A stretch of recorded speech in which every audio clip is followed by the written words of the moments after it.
Director, Sir Skip Gahima. Of course, our Welsh Community Officer from the UNICEF, Sir Nirod. Sir, of course, nandito rin yung pamangkin ko, no? The Barangay Chairman of the Santo, and other barangay official. Of course, my fellow City Health Office employee, we have Ma'am Sarah, Sir Alan, of course, nandito rin sila Ma'am Pinky, sila Ma'am Laili, Ma'am Aliyah. No? With that, Assalamualaikum and good afternoon. Zero identification is actually one of the most important program of the City Health Office.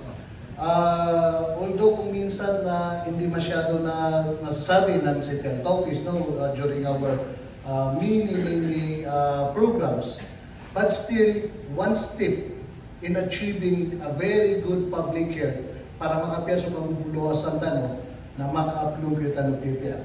And one step of it is what is this? Eliminating of identification.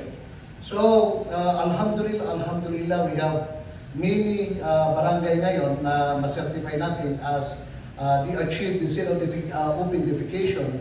And I think this one step will decrease the number of diseases that we have. Now, just imagine, ay pinaka-killer sakit na rin sa mga wata na kapagudwa. And one cause of kapagudwa is contamination of water and food by feces o di na sunadistan. Ikadwa sana, just imagine how it improve our environment by eliminating this identification. Wala na pong nagtatay dyan sa river, no? We have Lilutsadok, may river tayo dyan. Kaya kung yun na baryo na katang-tano na sa tano di mamangudo kayo na, pero yung manto with the zero identification nila Lilutsadok na-eliminate natin yun. Na-eliminate natin ang pollution doon sa river at the same time other areas. No, I know this will be a very momentous event.